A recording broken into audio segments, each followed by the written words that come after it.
其实可能的话请大家尽量移到这边来，因为待会我会在这边跟大家讲话，我就比较走路的距离不会那么远好，大家尽量集中到这边来。我就尽量以这个投影的荧幕来跟大家做一个分享已经看过我在2楼的展览的朋友有没有可以先举手一下？好，还没有那么已经大概都了解我的创作是怎么回事了嘛？了解吗？有没有在场的朋友是说，我对杨北辰过去的创作都还不太清楚，到底是创作什么样的内容都没有？有 ，OK， 好。那我请教一下，你怎么决定要参加这一场？今天早上又湿又冷，然后又对不对？然后为什么不礼拜6在家里多睡一下？怎么会决定要参加这一场讲座？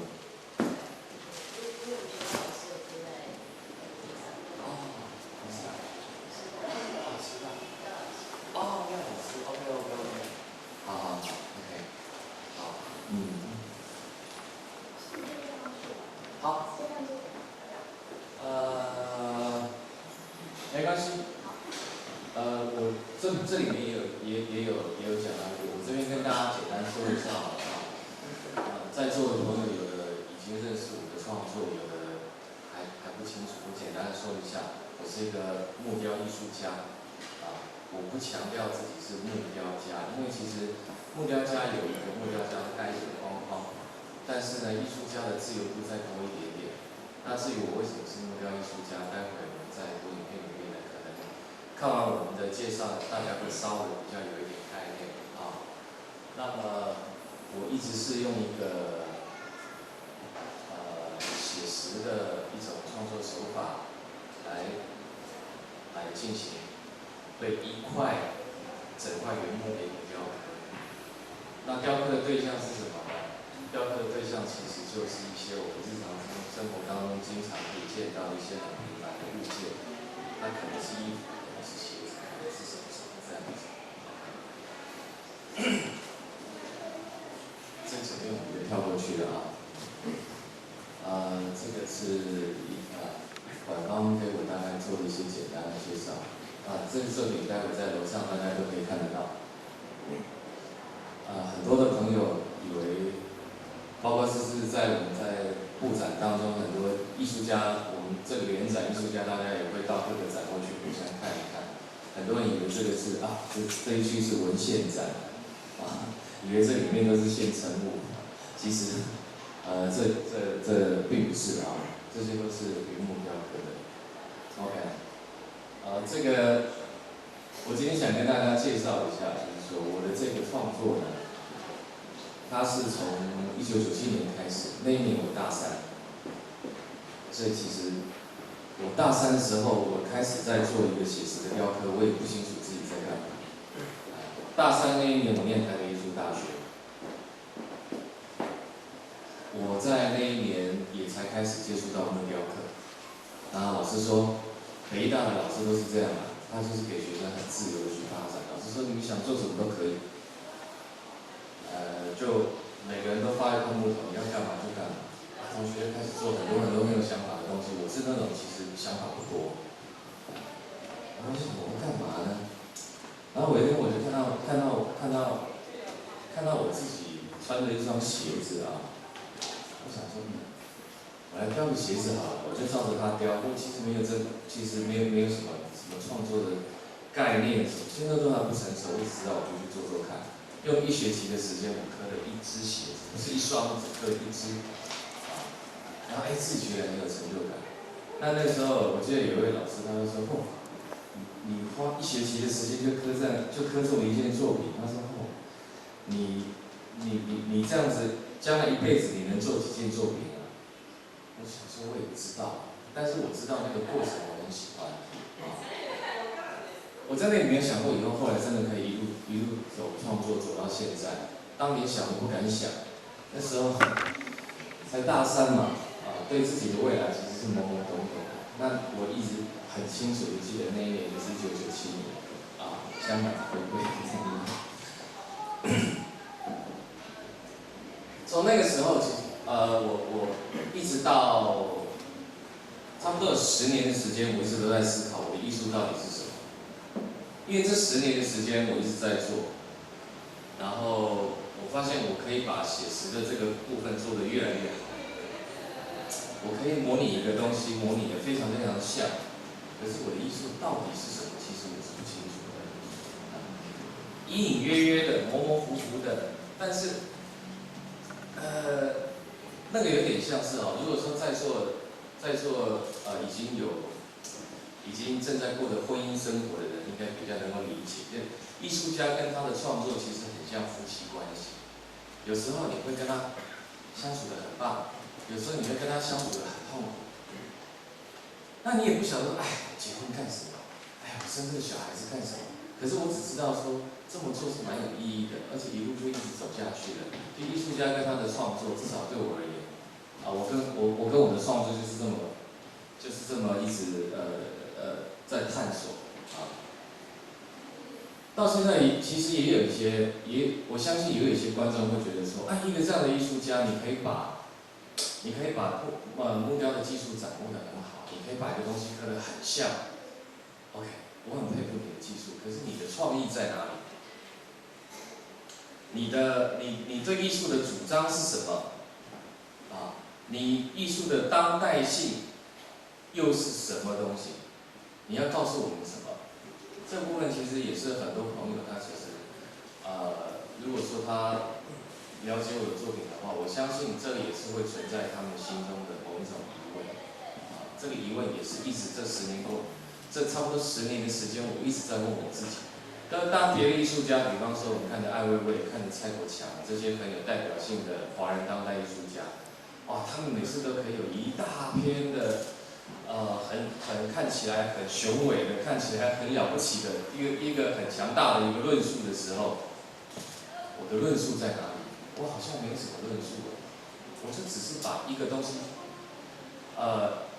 然后用木头去找到一个东西，然后去复制它，去再现它。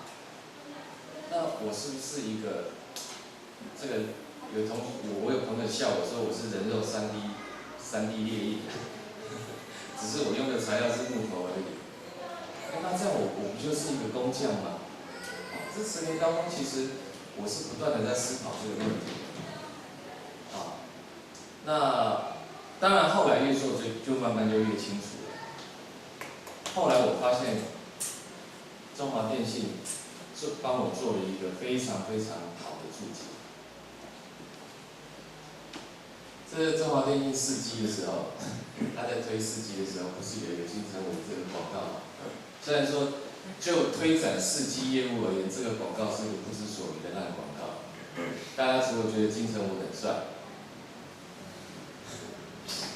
但是什么叫做世界越快心则慢？这个广告用来解释4G，它真的是这是一个很不晓得这是哪家广告公司做的，不知道。但是我觉得这个广告好像是为我做的我觉得是这样我的创作其实就是这样子。世界越快，心则慢。我举个例子现在大家有时候都会跟朋友去聚餐，或者跟家人聚餐。如果说今天我们到一个很棒的餐厅，到一个餐点很高档次的一个地方去，不管是中餐、西餐或者日本料理，当餐点上来的时候，大家会马上就动筷子或是动刀叉去吃它吗？不会，我们会做什么事？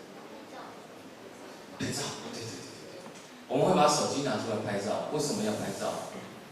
留下纪念，留下记忆，对不对？我们会觉得说，这个 moment 是很特别的。那如果说今天我们到什么地方，到一个很特别的地方去旅游，比方说以台湾来讲，大家现在很喜欢到青年博物馆去拍照。啊，如果说我们到了国外去旅游，因为我们觉得说这是一个很漂亮的。很美丽的时刻，这是一个很漂亮的建筑物，这是一个很漂亮的风景，我们也会拍照。其实，把某一个对你来讲认为有特殊意义的一个对象，不管他是一个人，他是事还是物，我们都会想要把它记录下来，这是天性。人喜欢留下自己认为有意义的、有特殊感觉的东西，在自己的生命记忆里。只是说，现在因为成像，就是形成影像的这个媒介太多了，太方便了，也太容易了，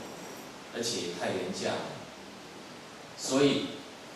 我们其实不太珍惜我们做的这件事情。我们再继续刚才的问题，我们把那个餐点拍照以后，或者是我们到哪个博物馆，到哪个很漂亮的风景区拍照以后，我们接着做什么事？上传 FB 嘛，对不对？跟大家分享嘛。然后呢，其实这个影像就走入历史了。我相信各位朋友，现在看一下你们手机里面累积的那个照片，你们多久没整理了？你们连上传到电脑里面都很懒得做，对不对？我是一个自律很勤勉的，我是一个自我管理非常好的人。我的照片也都是存到差不多1000张以后，我就会开始去放到电脑里，然后就去分门别类，这是什么，这是什么，这是什么。我不认为多少人有我这种勤勉。你们一定是什么照片都塞在一起，最后手机塞不下，一次搂到电脑里面去，然后电脑里面呢也没有再分类了，就算分了类，也不会再看。你们真的会去把它我去把它挑出来，然后拿出照相冲洗店去把它洗出来吗？其实大部分都不会。现在大家对于一个记忆的形成，就是当下我觉得这是一个很有纪念价值的，就是拍照上传 FB 其实就结束了。这就是我讲的世界越快。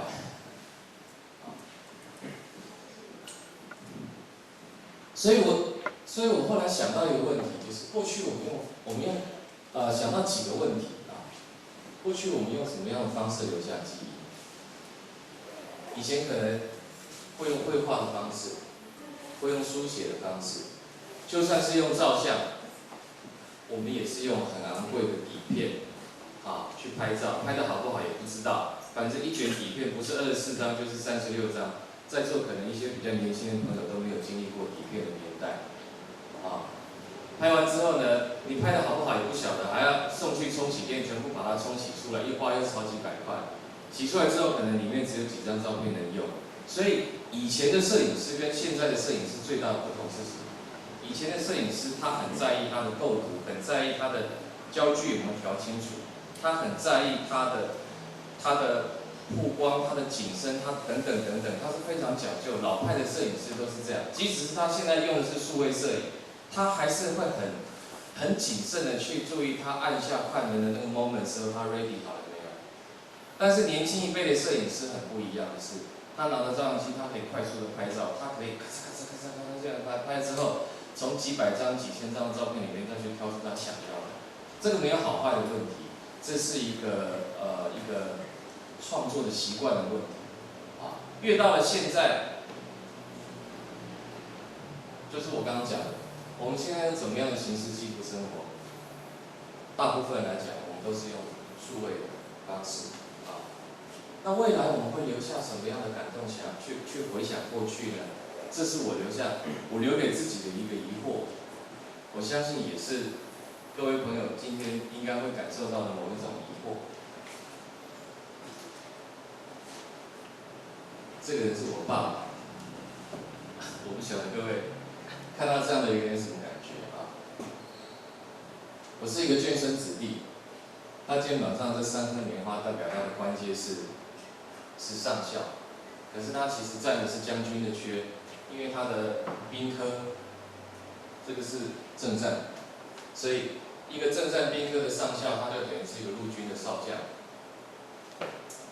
所以他在我的成长记忆里面，他是一个非常有威严的人。我小时候就记得他每天上班有那个阿兵哥是司机，开着国防部给他的派车来家里接他去上班。但是有一阵子他可能会在家里，但是过了几年他一定会轮调，他又会调到部队去，所以有一阵他会在总部可以过着每天上下班的生活，又有一阵子他可能又3年又轮调到某个单位去，是不能回来，就是很久才会回家一次的。他是一个以他的年代来讲，体型很高大，体型跟我差不多，高大威猛，非常的刚毅木讷、很严肃的一个人。小时候我们对他，这是我们家3兄弟啊，这我哥哥，这中间的眼神飘向远方，不晓得在想什么，这就是我。我从小就是一个魂不守舍的一个小孩子。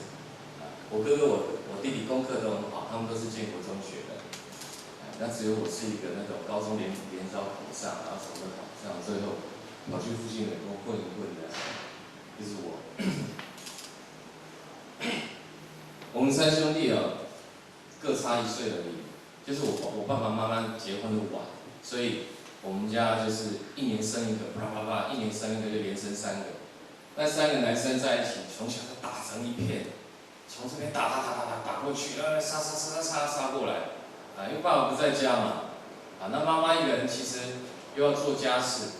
然后他那时候还要身兼保姆，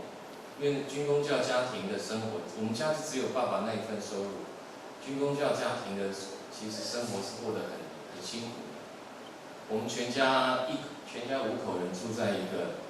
日本时代留下来的一个老眷舍，只有5平大的空间，你们很难想象，一家人住在一个5平大的空间，客厅就是饭厅，饭厅就是房间，就是这样子。我们是在那样的环境里长大的。爸爸不在家的时候呢，我们3个兄弟就是乱啊，天下大乱，妈妈也管不了我们。可是只要看到爸爸留在家里的鞋子，比如打到旁边去，看到爸爸的鞋，3个人就很有默契的就静下来，感觉好像看到一个神主牌在那边，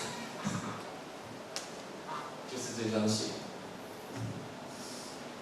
我爸爸现在80几岁了，我跟他到现在还是话不多，因为那种他一回来他那时候放假只要一回来，第一个就是先看一看最近的联络簿，老师有没有说我不乖，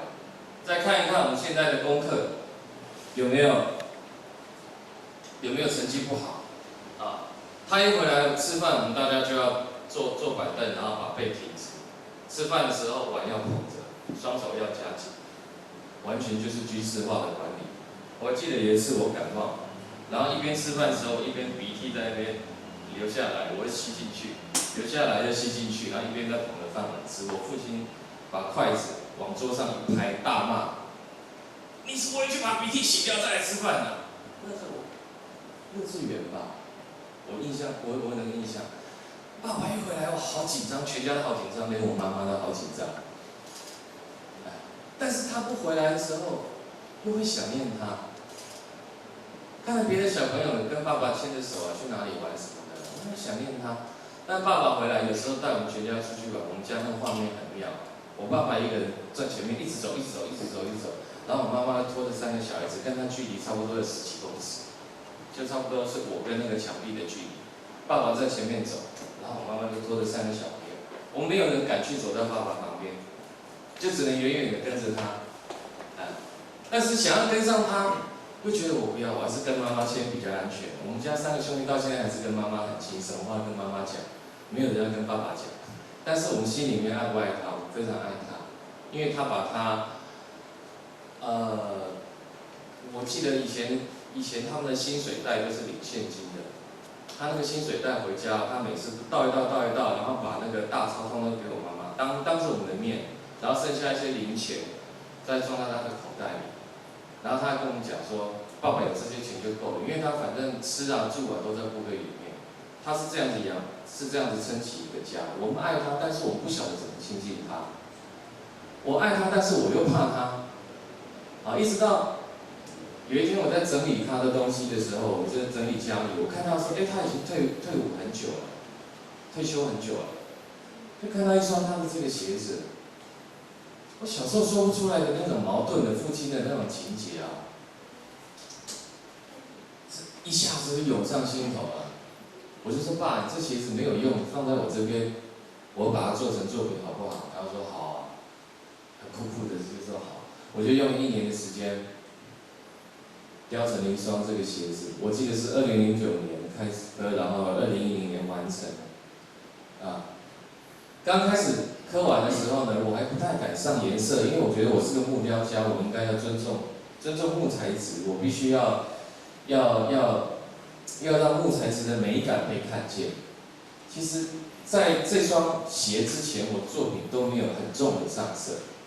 但是到了这双鞋之后，我发现，其实我做的不是一个写实的雕刻而已，我在做的是一个记忆，我在做一种有感觉的东西。我做的物件都是从我的生活里去找我熟悉的，或者是我曾经很有感情的东西。我后来想说，算了，这双鞋反正我不卖，那时候已经有经纪化了，我做的每件作品都要交给经纪化，由他们来做销售。我想说这一双我就特别讲是，这双我不卖，我就自己留着。我就很大胆的去尝试，我就用油画颜料就把它全部都覆盖掉。那甚至于军人啊，这双鞋子在2楼也有展览，大家待会可以看一下。军人啊，不管你是阿兵哥还是军官，你的鞋头一定要擦得倍儿亮。当过兵的男生都知道。那我就用那个油画的凡尼斯啊，把鞋头再去做一些处理，让它看起来就是很亮，像是鞋油去擦亮的那种感觉。一直做到这样子之后，我才发现说，我满意了，这个有像我记忆中的爸爸。可是那时候很多收藏家不谅解，那时候我已经小有名气了啊，就是已经其实作品也蛮受欢迎的，蛮受市场欢迎。但是有些收藏家就说，杨老师你现在做这个东西看起来不像木雕，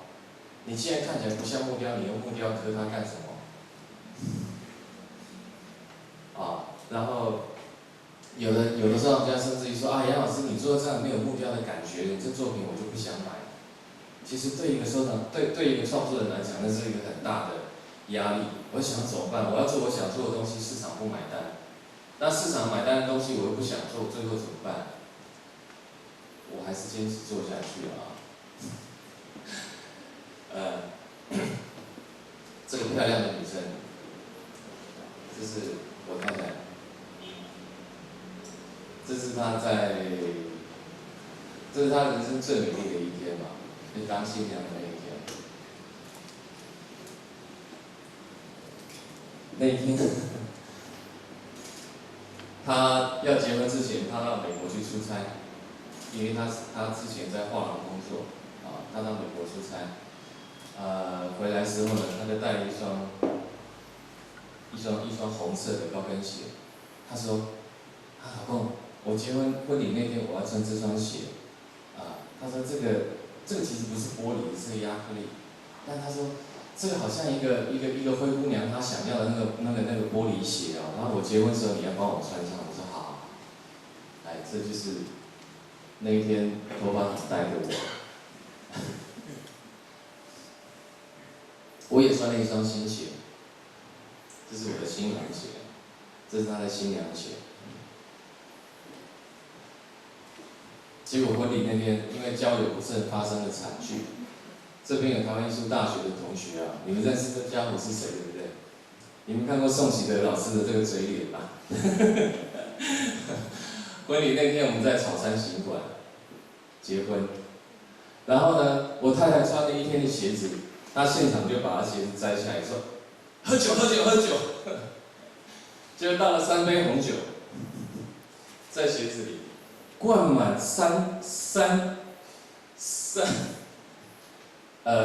鞋的红酒，然后我就这么吞下去，这是我当时的表情。那个红酒大口灌，真是很难过。红酒应该是慢慢品，那个大口灌了，再好的红酒都是超级恶心的，更何况还要加上一整天的那个新娘穿了1天的那个鞋子的味道啊。但是当天喝完这个酒，就就有同学在闹说，北辰你要把它刻成，你要把这鞋子刻成作品。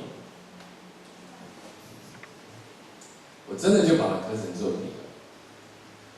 了。2014年的时候完成了这双鞋，所以大家不要怀疑啊，这个鞋，就也是用一整块木头去刻成的，但是呢，为了要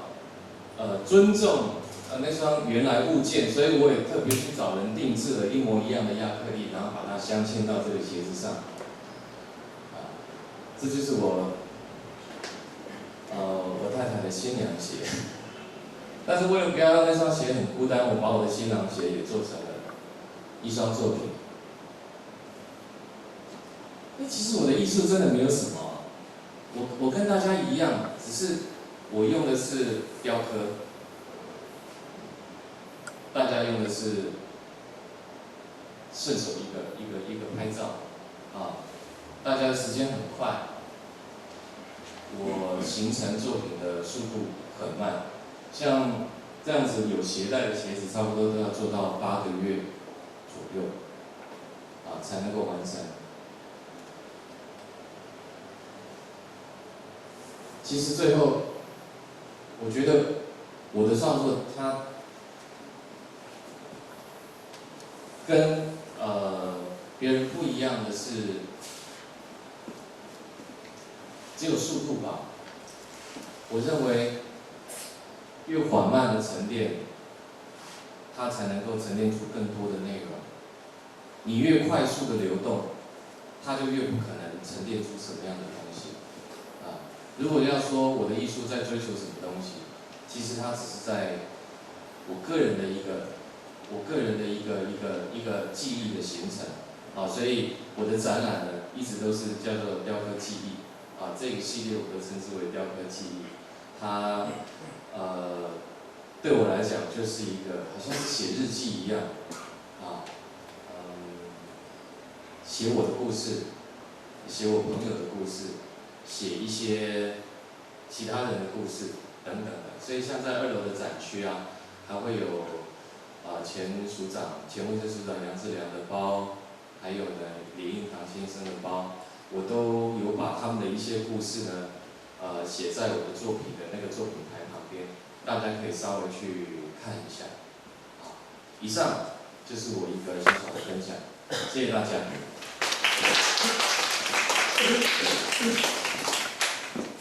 这边是馆方，我要直接就进行到这个部分吗？还是由你们来主持？小游戏，我们现在目前有报名的民众，然后他事先提问的，向老师提问的问题。那我们就直接开始吧。对，那有一个观众就问说，老师，请问你的作品就是往往充满了人的回忆，然后时间的刻画，那为什么用木头来作为你最主要的创作媒介？然后这些木头为什么都是针对日常生活中会出现的东西，特别是鞋子？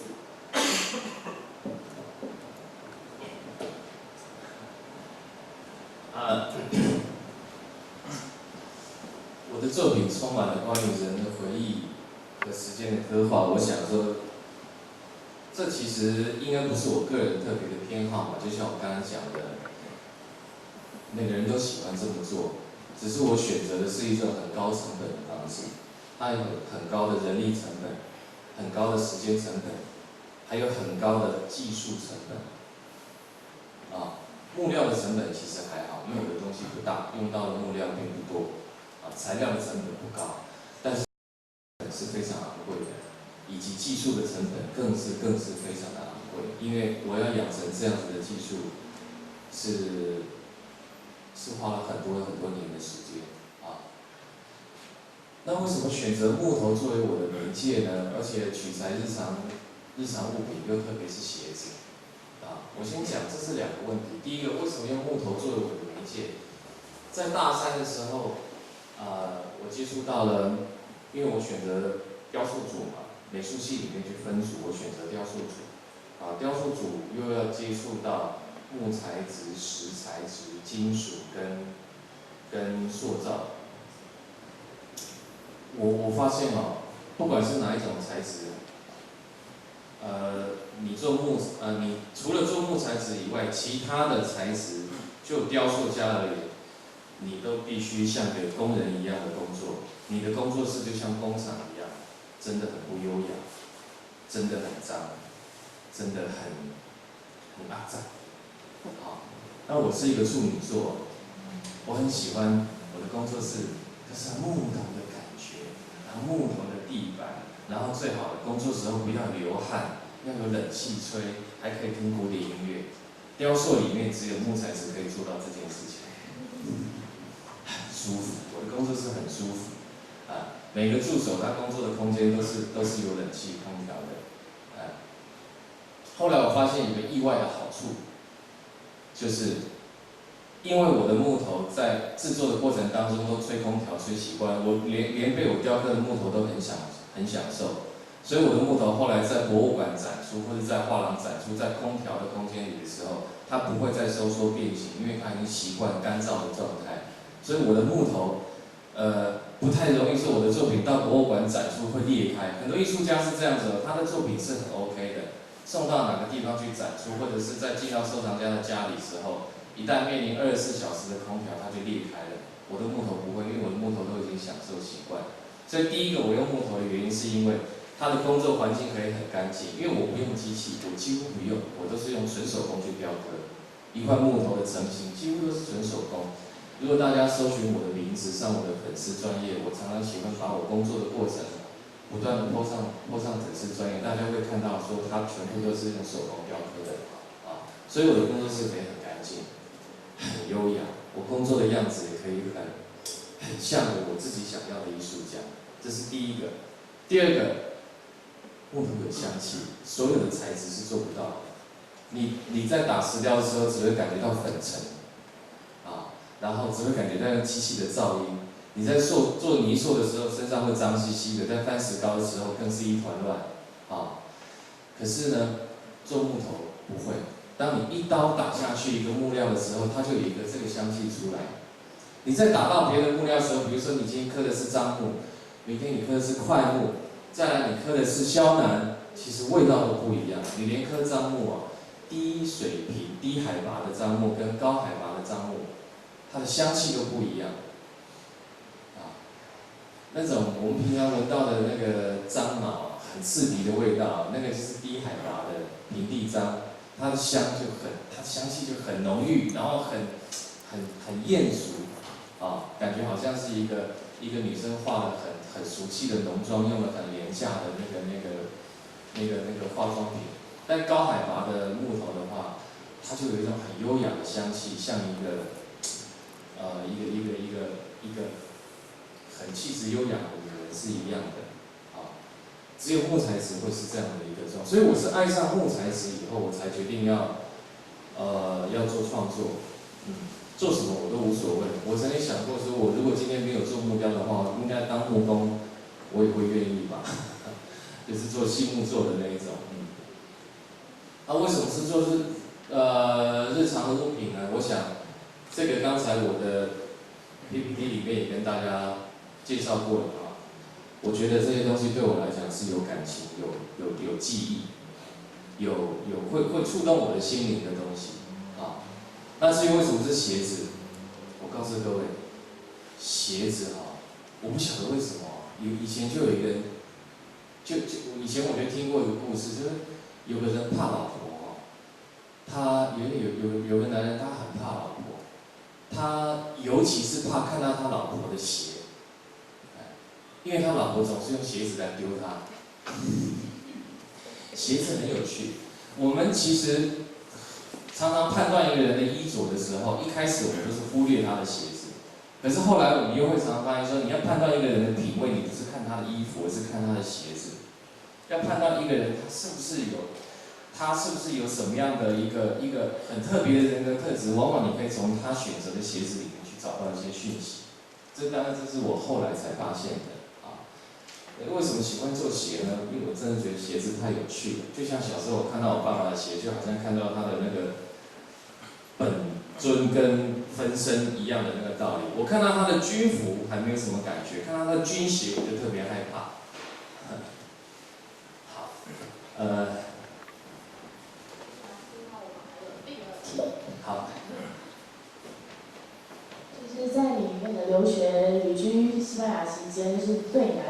段时间思考跟创作有什么重大的冲击？然后任教于台艺大雕塑系，那这个提问的人应该也是台艺大毕业的，就是对台湾艺术教育发展有什么样的想象？好，这两个问题都非常好。我在留学西班牙期间呢，对于我思考的跟创作最大的冲击，不是来自于我看到了什么东西，我学到了什么东西，其实不是，而是我看到了他们的人的一种单纯性。比方说，我们台湾的孩子，我们会想得很远，我会想说未来5年我要干嘛，10年我要干嘛，以后我想要干嘛。西班牙人不是的，我的同学永远只想到这个周末要去哪里喝酒，真的。然后他们想的最远最远的事情就是什么？就是想说今年放假的时候我要去哪里度假。这是普遍西班牙人的生活方式。他们就觉得说，人生你想那么远干嘛？你能掌握得了什么？你能控制得了什么？他不去想那些的。他们真的就是今朝有酒今朝醉，所以为什么欧洲4国经济那么烂？我想是有道理的。那希腊的整个经济崩溃的时候，我一个朋友到希腊去，他回来告诉我，他说希腊的年轻人现在很流行穿一件 T 恤，那个 T 恤上面用英文写着 No money, no job, no problem。这些是拉丁人，这就是他们的民族性就是这样子。可是因为这样子的一个民族性，你会发现西班牙没有出什么了不起的哲学家、科学家、数学家，没有。但是他出了很多的艺术家，在座各位可能会知道，毕卡索、米罗、达利，哇，太多了！西班牙的艺术家太多了。就这个民族，他活在一种很纯粹的当下。这个当下对于艺术家来讲，这个是一个很好的养分。我们的艺术家都太复杂了，我们的艺术家，尤其是对岸的更不用说了。我们是把艺术创作，当我们进入艺术市场之后，我们是把艺术创作当作是一个事业在经营。他们不是，他们没有想那么多，他们就是反正我就是做就对了，然后我也不去想太多，也不去想市场，反正想做什么就做什么，卖不卖掉他们也不管，他们只要能够换得到钱，今天周末可以去哪个酒吧喝一杯酒，然后呢可以跟哪个漂亮的女生一夜情，他就觉得哇人生好美好。这就是西班牙人。我在他们那里看到的是一个人，尤其是一个创作的人，他的一个生活的那种纯粹性，而且你要享乐，那个享乐并不是说要你去什么嗑药啊、酗酒啊，不是，他的享乐其实是一种你做你自己真正喜欢的事情，这两个问题摆在一起非常好，就是说我现在任教也在国立台湾艺术大学雕塑系。我对台湾的艺术教育发展，我认为台湾的艺术教育要改变，不是从大学开始，是要从国小、国中、高中就要开始改变。我就读的台北艺术大学，就是关渡的那个学校，它的校风已经在台湾来讲是非常的自由，非常的开放。但即使是如此，相较于国外来讲，我们的学生还是很在意自己的作品在别人心目中的一个定位，或者是很期待得到别人的肯定，这是我们的艺术教育最大的问题。那在台艺大，坦白说，今天这边也有台艺大的学生在场，我觉得台艺大的学生更是如此。台艺大的学生相较于北艺大的学生是更努力、更用功、更愿意投入工作。但是台艺大学生最大的缺点跟最大的，我不要讲缺点好了，我觉得最大的一个盲点，就是已经很本能的习惯要做一些符合老师期待的东西，即使是老师没有开口要求，但是他们会设定说，上学期，比如说去年的什么什么戏展啊、雕塑展啊，还是袖珍雕塑展啊，得奖的是哪一类的东西？评审老师会喜欢这一类的。好，我今天就做一些这样子的东西，应该会同样得到别人的肯定。可是这个习惯不是从大学开始，这个习惯其实是从小开始，从国小到国中到高中，我们的教育就是不断的设定一个标准，然后呢有一个有个标准答案，然后孩子们就努力的去做到这件事情，然后最后得到老师的肯定。当所有的孩子都是用这样子的方式培养出来的时候，那你可以想象一下，如果说今天这个孩子他念的是别的科系，也许就算了，但他今天念的是艺术科系的话，这是很可怕的一场灾难，因为艺术是没有答案可言的。就像也有很多这个很多这个学理工的一些教授，他们也在感叹说，今天叫我们的孩子去做实验，他们都不愿意真正的投入实验，因为那要花时间花成本。他们宁愿去找过去很多的实验报告，然后把过去的实验报告做个总结，然后自己去虚拟一个 paper， 然后最后才发现那个实验根本是假的，因为他们根本没有做实验。台湾的孩子喜欢直接找到答案，而且那个答案不是自己的答案，喜欢找到老师可能想要的答案。这种习惯，在孩子最重要的发展的阶段呢，我们都已经我们现在的教育制度已经把孩子都扭曲了。所以这个问题该怎么办呢？我也不晓得，我能做的太有限了啊！我只能说，在大学的时候，我就尽量鼓励我班上的学生，我尽量说，不要去想我们要什么啊，甚至于叫学生每个学期末教一个创作字数。我们原来的想法是说，你到底在做什么创作？你试着用文字去把它说一下。但是学生创作字数就开始讲一堆，掰一堆，然后扯一堆，你不晓得他在干嘛。最后原来他只是想说，写这种东西看起来好像比较文以载道，比较言之有物，老师会觉得我比较有在思考。其实我更不想看这些东西。我本身事实上我也觉得说，老师本身或者是我们的艺术界本身也有很多的艺术家，但是他讲的东西在解释自己的创作时候，也未免有一点太故弄玄虚，变成是我们的孩子也觉得说要那样子才叫做有学问，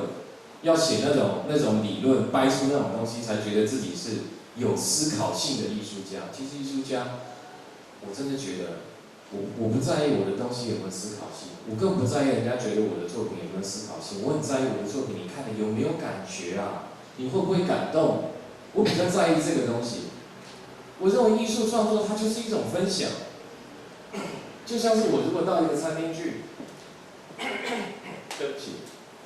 我如果进到一个餐厅，我吃了一碗面，我吃了一套餐，东西真难吃，然后老板来告诉我说：“你不要嫌我的东西难吃，我告诉你这碗牛肉面很当代。”我会觉得说我会骂你3、4斤，你东西那么难吃，价格这么贵。然后你告诉我说这个东西很当代，你今天创作这么难吃的牛肉面，你有什么当代的想法在里面？对不起，我不敢干。可是，在视觉艺术里面，它有很多这样的作品，我真的不晓得他在做什么。可是呢，他可以讲出一堆道理给你听，最后你还是不晓得他在做什么。那我们的孩子很多时候后来会觉得说，哦，原来这样就是艺术。对不起，我个人不主张这样子的方式，我个人不买单。好，当我看到一个，我觉得说我从各个方面，从你的创意，从你的技术，从你的各方面，我都找不到任何可以说服我的地方的时候，我会很勇敢的说，我拒绝接受你这些作品，我可以直接掉头走开。我不会抱着一种自卑感说，哇，我看不懂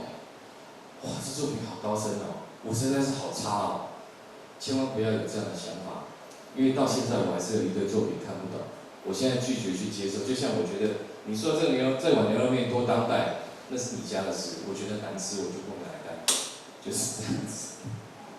我们时间有限我可能要再快一点，还有10分钟。现场民众有没有想要问老师问题的，可以现在提问。我们现在只剩下10几分钟而已，把握时间。没有的话，我们就要这一题了。有没有？没有。大家都期待这一题好长对，就是关于木工艺史的演变过程中，就是因什么机缘让人跟人民紧密相连，然后反映出现在的生活的情境还有背景。那又是因为什么原因，然后使得原有的木艺的工艺，然后变成凋零的状态？我觉得传统工艺不管是任何一种领域哦，它会凋零，其实都是因为一个商业机制，人类追求大量的快速的一种消费性的东西。比方说，当 IKEA 的东西大行其道的时候，我们就可以想象传统的那种家居工业，它肯定就是会凋零掉，这是没办法的事情啊。很多人在大声呼吁说这怎么办啊？我们传统东西要怎么样复兴？我个人觉得传统东西不可能复兴，不可能。但是它也不可能，它凋零会是真的，但是它不可能绝迹，不会啊。当泡面越做越好吃的时候，泡面越做越棒的时候呢，它不见得就是说那个手工面的它就会不见，这不可能的，它只会越来越少，越来越小众，但是它的单价会越来越高，它会越来越珍贵，它不会普及。就像你看，当整个数位影像它席卷全世界的时候，还是有一小群很始终的摄影玩家，他在用相片，他在用底片，然后他还是用暗房来冲洗。这样子的东西，我觉得纯手工的东西，我们不用太悲观，它只是会越来越小众而已，它不会凋零啊。那这是一个大灾问了，我想我们今天没办法把它讲得很清楚啊。木雕木作是用什么样的机缘跟人民生活紧密相连呢？这因为是它的材质吧，它毕竟是一个有温度的材质，它是一个会呼吸的材质。我想在座的各位，如果今天要你选择，你家里全部都是大理石装潢，冷冰冰的，还是全部是用木做的？我想绝大部分人都还是会喜欢一种生活在一个木材质的空间里。但除非你要摆阔，你要摆气派。那你要用食材来表现你的一种恢宏感，那是另当别论。我是指就居住的空间而已，这是我个人的一点浅见。雕刻技艺的系列会尝试将作品注入色彩吗？其实它早就已经注入色彩了，对不对？OK， 是否已经在下次创作中有所期待？我想，我一直会继续用色彩。一直用到有一天，我发现我找到一个别的理由可以说服我自己，不要再用色彩了，也许我就不用色彩了。对未来年轻创作者的一句话，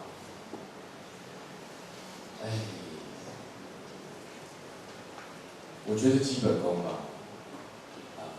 就是说现在年轻的创作者一般分两种类型，一种类型是尽量找新的点子，尽量找新的想法。那少部分的创作者愿意把点子跟想法暂时摆一边，回头好好的研究基本功。但是呢，基本功它需要时间去累积。一旦被你积累出来，基本功虽然很慢，虽然很辛苦，可是基本功一旦被积累出来之后，别人要超越你的可能性是微乎其微的，因为这个世界太快了。可是点子、想法、创意。因为媒体的发达，因为网络平台的一个无远弗届，你太容易被剽窃，也太容易跟别人的点子撞在一起，而没有办法分清楚这个点子到底是谁先发表的，这会是一个问题。所以我觉得说，当然一个创作者而言，你创作的思考内容跟你创作的一个基本能力。这两件事情都很重要。可是如果说一定要我说这两件事情，就一个年轻的，尤其是这个问题讲，年轻的创作者，你应该提早要积累什么呢？我不建议你去积累搜寻想法的能力，我不建议你朝这个方面来走，因为它太容易了，而且它只会变得越来越容易。可是就是因为你年轻，你有体力，你有眼力，你有手力，我建议你回头好好的。我会建议大家，尤其是建议这个年轻的创作者，好好的扎实的去研究一个基本功。往往你要研究一个基本功的时候，你必须要跟某个材质、跟某一种媒介，它必须要长期相处。长期相处，你才会有感情，你才会有了解，你才会有深度，你才会有开花结果。这跟爱情是一模一样的。你每天换一个女朋友，不代表你是情圣。因为那个很容易。可是当你过了某个年纪的时候呢，你想要再继续下去也不可能。可是你要爱一个人，跟一个人长长久久，要跟他一辈子，相知相惜到老，还要跟他子孙满堂，那才是一个困难的事情，真的很困难。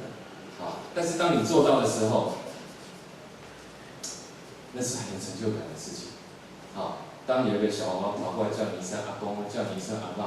你会说啊，我这辈子功德圆满。